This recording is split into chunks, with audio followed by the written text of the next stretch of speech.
They say an empire falls when its armies are defeated. That's a lie. An empire falls when the people feeding it decide they'd rather starve than serve. On the agricultural colony of New Jericho, the Zarnesian Empire made the ultimate mistake. They looked at our calloused hands, our sun-beaten faces, and our muddy boots, and they saw simple beasts of burden. They forgot that the same hands that plant seeds can bury bodies. They forgot that farmers know exactly how to cull a pest infestation. This is the story of Thomas Miller, a dirt farmer who turned a harvest into a slaughter and broke the back of the galaxy's most ruthless regime. The sky above New Jericho was the color of a bruised plum, choked with the exhaust of the Zarnesian orbital dreadnoughts. They hovered in the upper atmosphere, like iron parasites, blotting out the sun and casting long, cold shadows over the endless fields of golden grain. Thomas Miller wiped a mixture of sweat and red dust from his forehead, leaning against the massive treads of his Caterpillar Mark VII grav harvester. The machine was a beast, originally designed on Earth and retrofitted for off-world agriculture. It smelled of ozone, crushed stalks, and the cheap synthetic diesel the Empire rationed out to them. Thomas was 42. His face lined with the premature aging that came from 14-hour days under a harsh binary sun. Before the occupation, New Jericho had been a paradise. It was a private venture colony, settled by families who just wanted to grow their crops, raise their kids, and be left alone. Then the Empire arrived. They didn't bomb the cities. There were none. They simply landed their dropships, executed the planetary governor, and declared the entire colony an agricultural asset of the Zarnesian military. For 3 years, the humans of New Jericho had been slaves. "Dad?" Thomas looked down.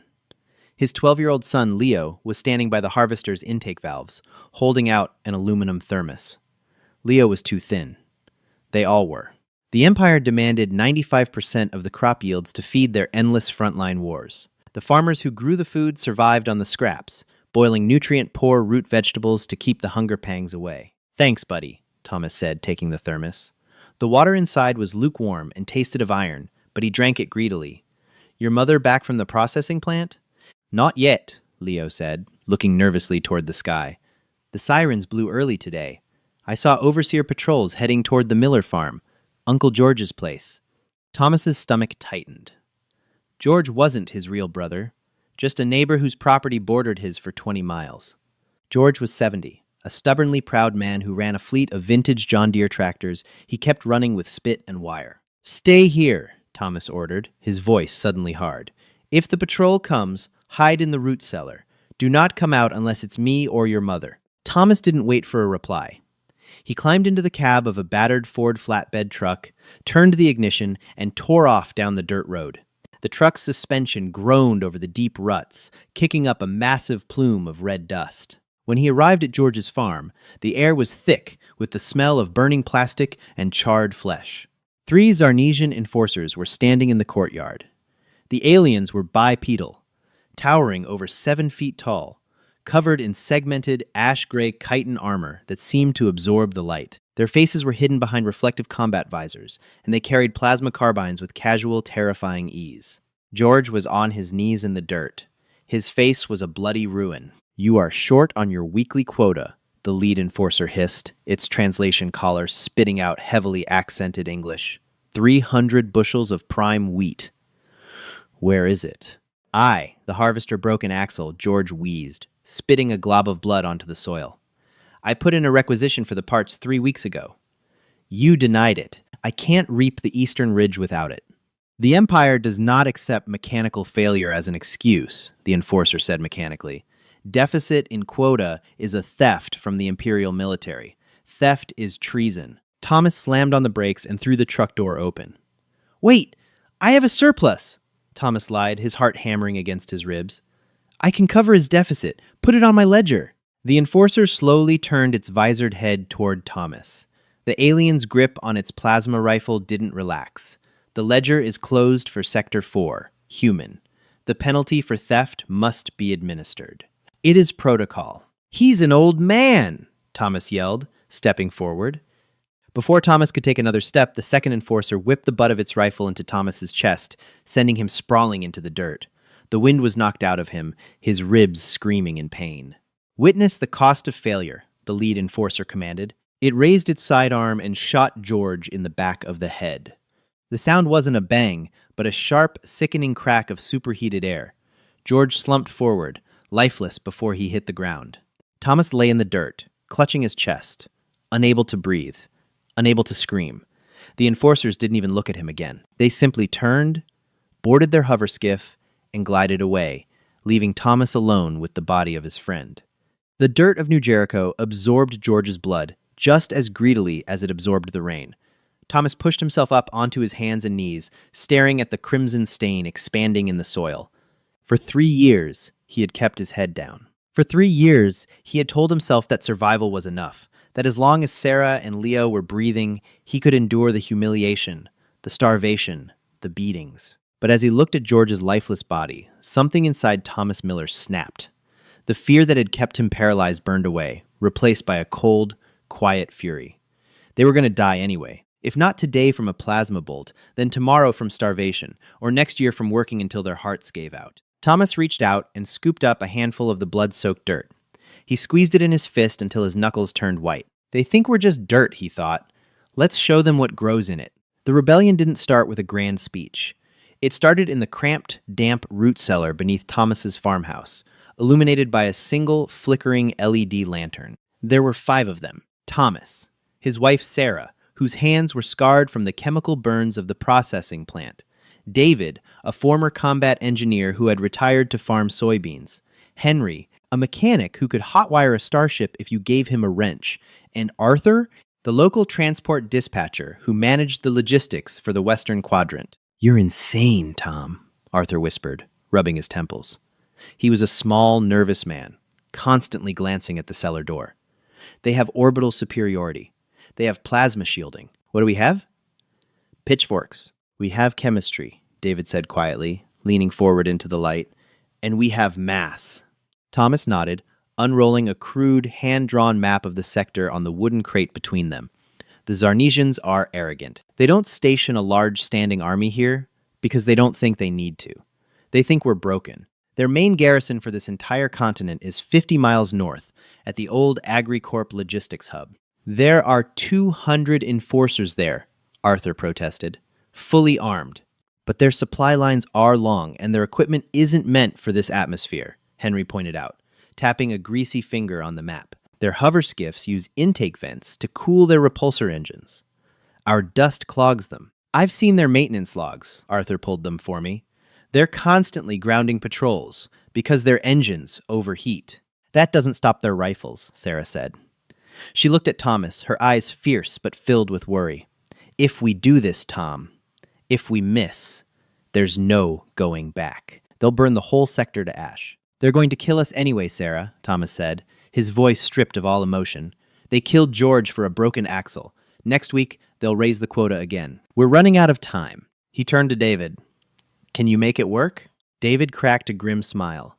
"Before the Empire outlawed it, we used ammonium nitrate for fertilizer. Thousands of tons of it. They confiscated most of the pure stuff, but they left us the low-grade synthetic blends because they didn't think we knew how to refine it. I've been hoarding diesel and aluminum powder for 2 years. Mix it right, pack it tight enough. It's not just a bomb, it's a mountain mover." "We can't just bomb the garrison," Arthur interrupted. "They have an orbital comms array at the center of the base. The second we attack, they'll ping the dreadnoughts in orbit. A single strike from space will turn us all into glass. Then the comms array is target number 1, Thomas said. "Henry, what about the harvesters?" Henry grinned. It was a terrifying expression on the mechanic's face. "The Caterpillar Mark 7 is built to clear-cut petrified forests. The chassis is reinforced durasteel. If I weld some of the extra plating from the silo walls onto the cabs, Small Arms plasma fire will barely scorch the paint. They'll be slow, but they'll be walking tanks." The plan was set. They spent the next 3 weeks operating in absolute secrecy. Under the guise of night harvests, David and Thomas mixed the explosives, packing them into the massive chemical sprayer tanks of the farm equipment. Henry worked tirelessly in his barn, welding thick steel plates over the engine blocks and cabs of 3 heavy harvesters. But a rebellion needs more than 5 people. Carefully, cautiously, Thomas began to spread the word. He spoke to the tractor drivers, the mill workers, the silo loaders. He didn't ask them to fight. He asked them to be ready. He organized a network of runners, kids like Leo, who could slip through the fields unnoticed, carrying coded messages about drop points and timing. The tension was suffocating. Every time a Zarnesian patrol flew over the farm, Thomas felt his heart stop, expecting the blast doors to blow open and the plasma fire to rain down. And then, the night before the attack, the worst happened. Thomas was in the barn, doing a final check on the primary harvester's ignition sequence, when the barn doors slammed open. He grabbed the heavy wrench from the workbench, ready to swing, but it was Arthur. The dispatcher was drenched in sweat, his eyes wide with panic. "They know," Arthur gasped, leaning against the doorframe, clutching his chest. "Tom, they know." Thomas grabbed him by the shirt collar. "What do you mean they know? How?" "The overseer, Commander Vane. He brought me in for questioning this afternoon," Arthur stuttered, tears cutting tracks through the dirt on his face. "He said they noticed a discrepancy in the diesel requisition logs. They tracked the missing fuel to Henry's farm. They're sending a strike team tonight, a dozen enforcers to raid Henry's barn." Thomas's blood ran cold.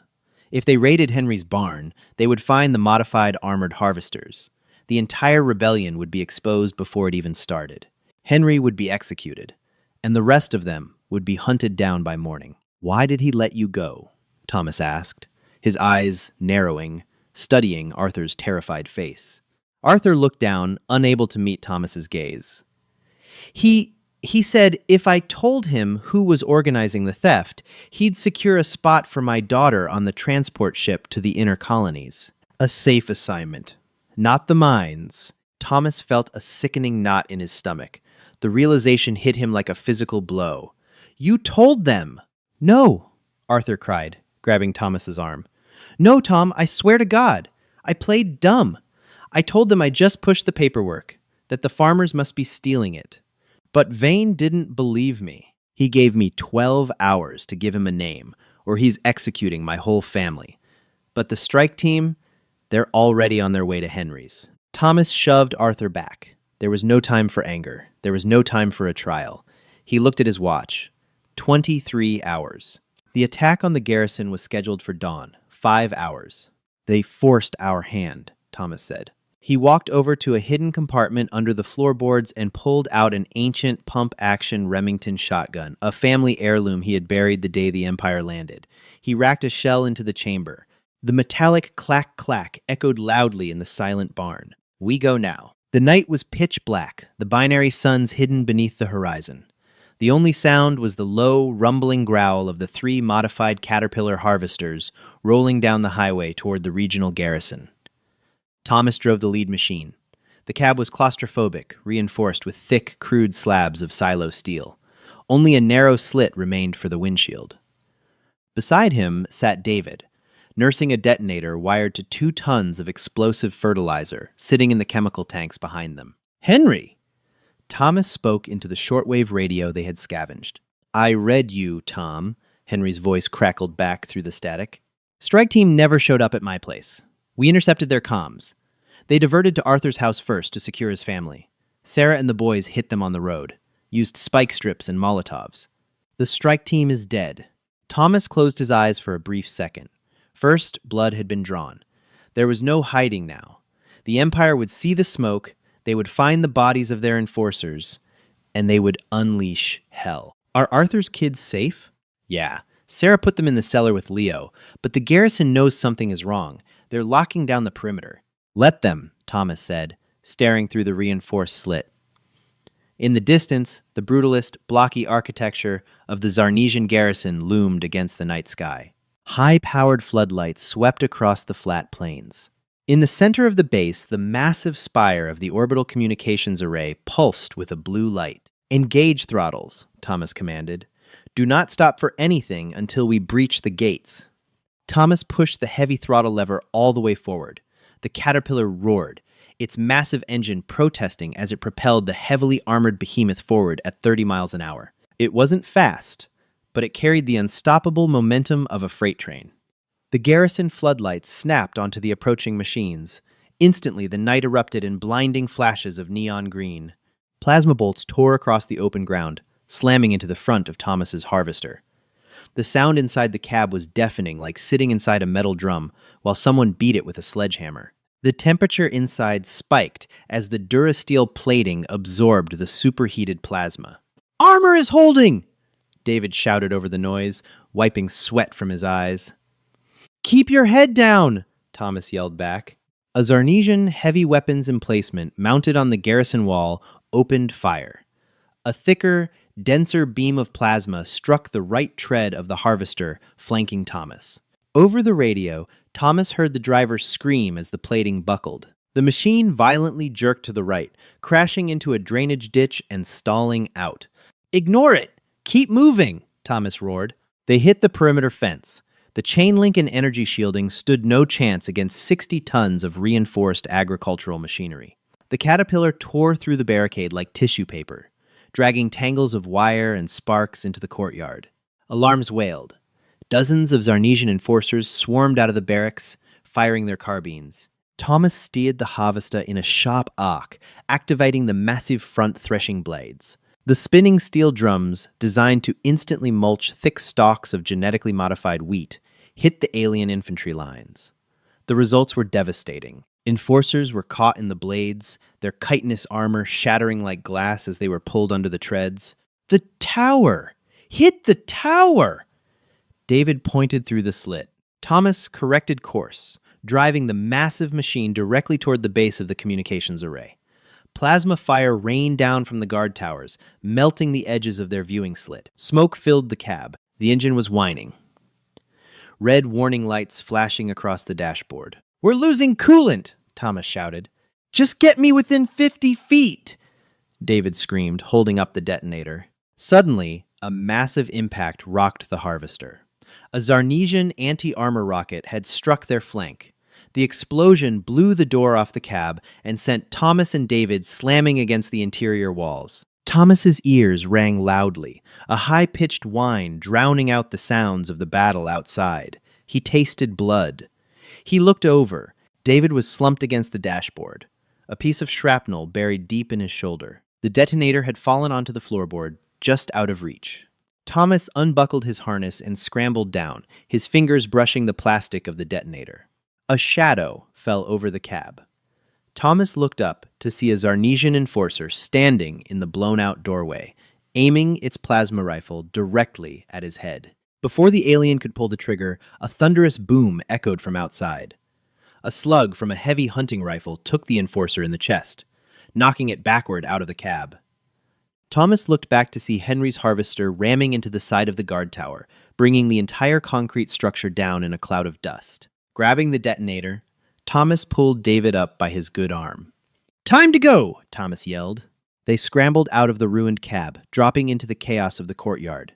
The air was thick with smoke, plasma fire, and the screams of the dying. Human workers from the nearby processing plants had arrived, armed with pipe bombs, mining lasers, and scavenged enforcer rifles. It was a bloodbath, but the sheer numbers of the furious, starving colonists were overwhelming the garrison. Thomas and David ran behind the cover of a destroyed hover skiff. They were 30 feet from the harvester, which sat idling against the base of the comms tower. "Do it!" Thomas yelled. David flipped the safety toggle and pressed the red button. For a fraction of a second, the world went completely silent. Then, a column of pure, blinding fire erupted from the harvester. The explosion was magnificent and terrifying. 2 tons of compressed, fertilized fury detonated with the force of a tactical warhead. The shock wave picked Thomas up and threw him 10 feet through the air. He hit the dirt hard, gasping for breath. When he finally managed to look up, the sky was raining twisted metal. The massive orbital communications array their link to the dreadnoughts in space. The leash around the colony's neck was groaning. With a screech of tearing steel that echoed across the plains, the 300-foot tower slowly toppled, crashing through the garrison command center and bursting into a mountain of flames. Cheers erupted from the smoke. Raw, guttural screams of victory from men and women who hadn't smiled in 3 years. Thomas stood up, leaning heavily on a piece of debris. They had done it. They had cut the head off the snake. The dreadnoughts in orbit were deaf. Sector 4 belonged to the humans. But as the smoke began to clear near the command center rubble, Thomas saw something that made his blood freeze. Emerging from the dust was the silhouette of Commander Vane, the Zarnesian overseer. His armor was scorched, his cape burned to rags, but he was alive. And in his massive clawed hand, he was holding a human child by the back of the neck, using him as a shield. The child was screaming. It was Leo. The dust from the toppled communications array fell like gray snow over the ruined courtyard. Fires crackled, feeding on the ruptured fuel lines of Zarnesian hoverskiffs and the shattered remains of the garrison's concrete walls. The screams of the battle had died down, replaced by an eerie, suffocating silence. The human colonists, armed with their scavenged weapons and bloody pitchforks, slowly stepped out from behind their cover, their eyes locked on the nightmare emerging from the smoke. Commander Vane stood 7 feet tall, a monolithic figure of dark, jagged chitin armor. The left side of his helmet had been sheared off by flying shrapnel, revealing a pale, reptilian face with a single, furious yellow eye. He was bleeding a thick, translucent fluid from his shoulder, but his grip on Leo was like a steel vise. He held the 12-year-old boy suspended a foot off the ground, his massive claws wrapped around the back of Leo's neck. Leo's face was red, his legs kicking wildly in the air, his small hands desperately clawing at the alien's unyielding grip. Thomas felt his heart stop. The world narrowed to a pinpoint. The roaring fires, the cheers of the rebellion, the pain in his own shattered ribs, it all vanished. There was only his son and the monster holding him. "You arrogant, filthy apes!" Vane's voice boomed through his suit's external speakers, the translation software struggling to filter the raw, wet snarl of his native tongue. "You think you have won? You think a single night of rioting changes the order of the galaxy?" Thomas took a step forward, his hands empty. He had dropped the detonator. He had dropped the shotgun. "Let him go, Vane. Your garrison is dead. Your tower is gone. The orbital fleet can't hear you." Vane let out a sound that was half hiss, half laugh. "They do not need to hear me, dirt scratcher. When the morning cycle begins and the quota transport does not arrive, the dreadnoughts will descend. They will scorch this continent down to the bedrock. Every piece of wheat, every home, every child, ash." The overseer shifted his grip, lifting Leo slightly higher. The boy gasped for breath, his eyes wide with terror, searching for his father. "But I am a pragmatic commander," Vane continued, his yellow eye fixing on Thomas. "I require a shuttle to reach the secondary outpost in the northern hemisphere. My personal craft is in the subterranean hangar beneath this rubble. You and your vermin will clear the debris. You will fuel my ship, and you will guarantee my safe passage. If you do this, the boy lives.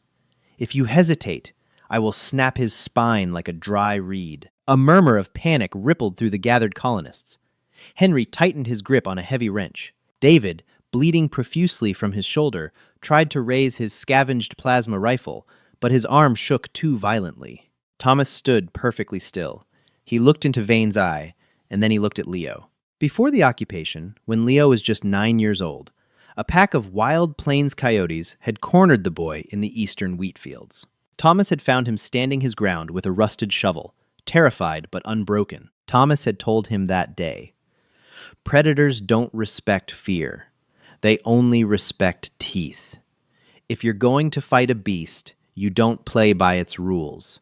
You change the environment." Thomas locked eyes with his son and gave a barely perceptible nod. "Clear the debris!" Thomas shouted, turning his back slightly to Vane, addressing the colonists. "Henry, get a crew on the hangar doors! David, find the aviation fuel!"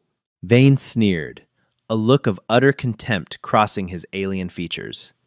"Obedient beasts, you only needed the proper motivation." "We're farmers, Vane," Thomas said, his voice eerily calm as he slowly turned back around. He took a subtle step to his right, moving closer to the idling engine of his damaged Caterpillar harvester. "We know how to follow the seasons. We know how to bow our heads to the weather. But there's one thing you Zarnesians never understood about us." "And what is that?" Vane mocked, his grip loosening just a fraction as he reveled in his apparent victory. "We know exactly how our machines work," Thomas whispered. Thomas slammed his boot down on a piece of debris, kicking a massive steel gear perfectly toward the harvester's exposed external hydraulic bypass valve. At the exact same moment, Leo, remembering the lesson of the coyote, twisted his body with every ounce of strength he had left and sank his teeth as hard as he could into the soft, unarmored joint of Vane's wrist. The alien let out a roar of pain and surprise, his grip faltering. Leo dropped to the dirt and scrambled away. The steel gear struck the bypass valve. The massive caterpillar harvester, weighing 60 tons, violently surged forward on its own, its safety limiters completely disabled. The front threshing arm, a colossal rotating drum of razor-sharp steel spikes, designed to clear petrified trees, slammed downward directly toward Vane. The overseer realized his mistake a second too late. He raised his plasma rifle, but the threshing drum struck him in the chest. The terrifying strength of the human agricultural machine didn't just break his armor, it completely crushed him.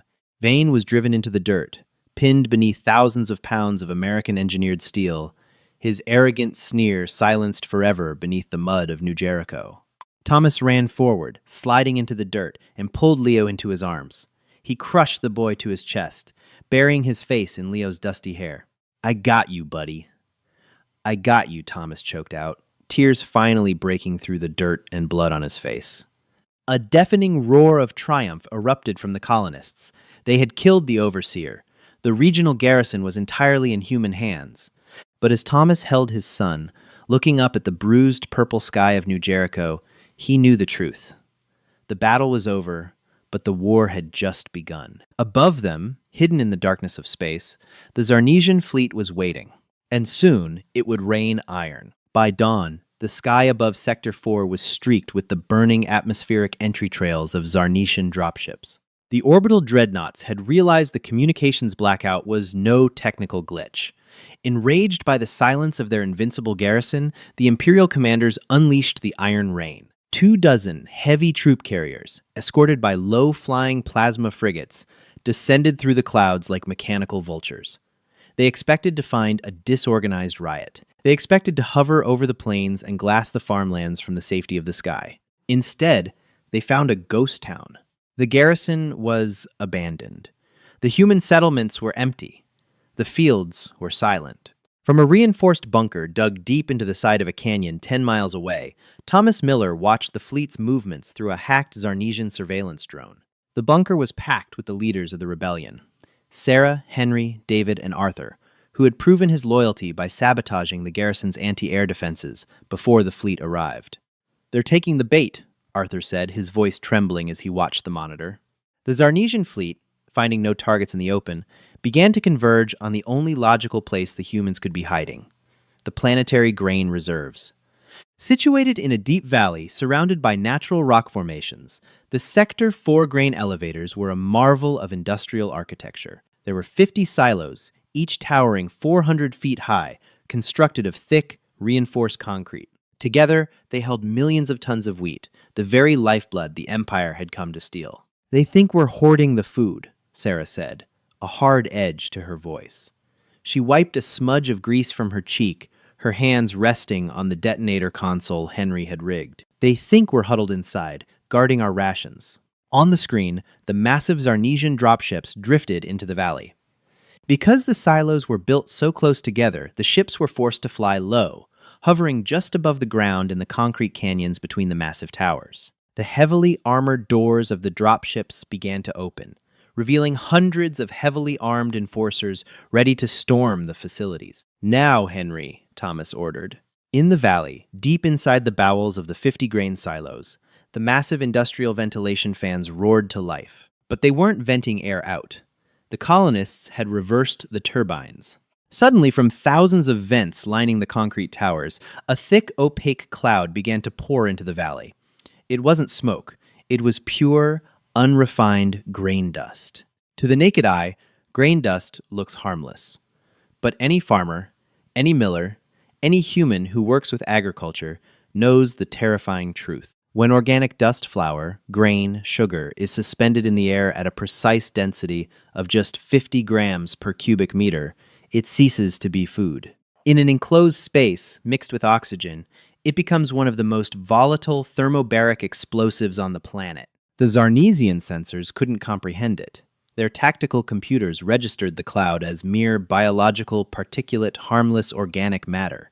They didn't raise their energy shields. They didn't retreat. They simply turned on their floodlights, attempting to pierce the suffocating yellow fog that was rapidly burying their ships. The concentration is at peak density, David read from a telemetry pad, his good hand gripping the edge of the table. The whole valley is practically breathing gasoline. Thomas leaned forward, his eyes burning with the memory of his friend George, of the years of starvation, of the terror in his son's eyes. The Empire had looked at the humans of New Jericho and seen only dirt. They thought farming was the work of peasants. They were about to learn that farming is the mastery of life and death, of chemistry and pressure, of reaping exactly what you sow. Sarah, Thomas said softly, reap them. Sarah turned the safety key and slammed her fist down on the detonator. Miles away in the dust-choked valley, a single timed incendiary charge detonated at the base of Silo 25. It was just a spark, but a spark was all it took. The ignition of the grain dust was instantaneous. The flame propagated through the airborne particulate at supersonic speeds. It wasn't a standard explosion, it was a thermobaric shockwave. The air itself caught fire. The initial blast vaporized the closest Zarnesian dropships in a flash of blinding white light. But the true devastation came a millisecond later. The explosion triggered a chain reaction, blowing the walls off the concrete silos, instantly dumping thousands of additional tons of dust into the fireball. The valley became a crucible of unimaginable heat and pressure. From the bunker, the ground heaved violently, throwing Thomas and the others to the floor. The roar that followed sounded like the planet itself was tearing in half. A pillar of fire, rivaling the brightness of the binary suns, shot thousands of feet into the atmosphere, accompanied by a mushroom cloud of burning wheat and vaporized Zarnesian metal. The entire Imperial landing force, 24 heavy dropships, 4 frigates, and over 3,000 elite enforcers, was erased from existence in less than 3 seconds. The explosion was so violently catastrophic that the concrete foundations of the silos were reduced to molten slag. In orbit, the commanders of the Zarnesian dreadnoughts watched in absolute horror as their tactical screens went dark. Their sensors recorded an explosion that matched the yield of a tactical nuclear warhead, originating from a colony that wasn't supposed to possess so much as a laser pistol. Panic swept through the Imperial fleet. They didn't know what weapon the humans possessed. They didn't know how an entire landing force was instantly vaporized. Believing the planet to be a heavily armed, elaborately constructed death trap, the remaining dreadnoughts broke orbit. They turned their colossal engines outward and fled into deep space, abandoning Sector 4 forever. Inside the bunker, the humans slowly picked themselves up. The monitors showed nothing but a crater of glowing embers where the valley used to be. Thomas looked at the faces of his friends, his wife, his son. They were covered in dirt, bruised, and bleeding. But for the first time in 3 years, they were breathing free air. They hadn't won with advanced technology. They hadn't won with superior numbers. They had won by using the very dirt the Empire had chained them to. Thomas Miller walked out of the bunker and looked up at the bruised plum sky. The iron parasites were gone. The suns were shining through. It was time to plant the next harvest. And that is how a handful of dirt farmers brought the galaxy's most terrifying empire to its knees. They didn't use billion-dollar warships or orbital strikes. They weaponized the very soil, steel, and harvest they were enslaved to produce. The Zarnesian Empire learned the hard way that humanity's greatest strength isn't our technology, it's our terrifying adaptability. You can take our weapons. You can take our freedom. But if you back us into a corner, we will turn our tractors into tanks and our bread into bombs. Humanity will always find a way to reap what you sow. If you loved this story of human resilience and the sheer unstoppable power of an angry farmer, smash that like button, share it with your fellow sci-fi fans, and subscribe to the channel for more epic HFY tales where humanity proves why we are the most dangerous species in the stars. Hi, my name is Tran Trung, the owner and manager of Palace Truths.